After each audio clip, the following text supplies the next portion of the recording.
මම හිතන්න මගේ උසටත් වඩා උස තියෙන රළක් තමයි ගොඩබිමට එන්න පටන් දැන් දිට්ට ආවා. දිට්ටුවත් එක්ක ලංකාවට ප්‍රශ්න ගොඩක් වුණා.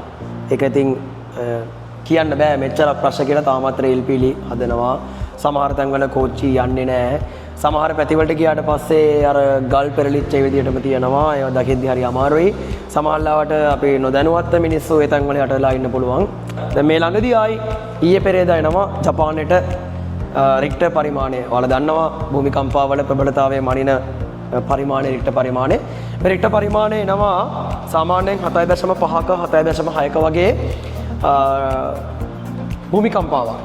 ඉතින් පුතේ මේ භූමිකම්පාව වෙද්දී සමහර මිනිස්සු ඔය කඩේක වැඩ කර ඉන්නවා, පාරේ වැඩ කර ඉන්න මිනිස්සු පොළව හෙලවෙන එක දරා ගන්න බැරි වෙන විදිහට එයාලා බිමට පහත් වෙලා සම්පූර්ණයෙන් මේ ඔක්කොම ටික වහගන්නවා. හිතන්න ඒලාවේ සමහරලාට ඉන්න බිල්ඩින් එක කැඩිලා යන්න පුළුවන්. මොනවා වේද කියලා හිතා ගන්න බෑ.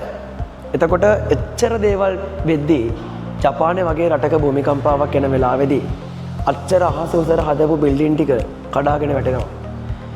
මිනිස්සු දහස් ගාණක් මැරෙන්න පුළුවන්. සුනාමි රළ ඇවිල්ලා තියෙනවලු සාමාන්‍යයෙන් මීටර 3ක් විතර උසට. දැන් මේ මගේ අතේ තියෙනවනේ මීටර උල. මේ මීටර උල කියන්නේ මීටරයක්. ඒතර මීටර 3ක් උසට සුනාමි රළක් එනවා කියන්නේ හරිනම් සාංකාව තියාගෙන මෙහෙම රළක් නෙවෙයි එන්නේ. පාර වේගෙන් රළ එන්නේ. ඒ රළට අහු වුණොත් වාහනයක් වුණත් කිසිම ගැටලුවක් නැතුව ගහගෙන යන්න පුළුවන්. බිල්ඩින් කැඩිලා යන්න පුළුවන්. 2004 ආපු සුනාමියත් ඒ විදිහට තමයි. එතකොට මේ වගේ 3ක් උස රළක් තමයි එන්නේ. මම හිතන්න මගේ උසටත් වඩා උස තියෙන රළක් තමයි ගොඩබිමට එන්න පටන් ගන්න. එතකොට ඔයා නිකන් හිතන්න මේ මිනිස්සු භූමිකම්පාව ආවට පස්සේ භූමිකම්පාවෙන් බැට කාලා ඒත් එක්කම එහා පැත්තට ආයමත් සුනාමියක් එනවා කියන්නේ මාර කට්ටක් කරනවා. අහස උසට හදාගත්ත බලාපොරොත්තු සම්පූර්ණයෙන් නැත්තටම නැති වෙලා යනවා එක මොහොතකින්. ස්වභාවික ආපදා කියන්නේ ඒක තමයි.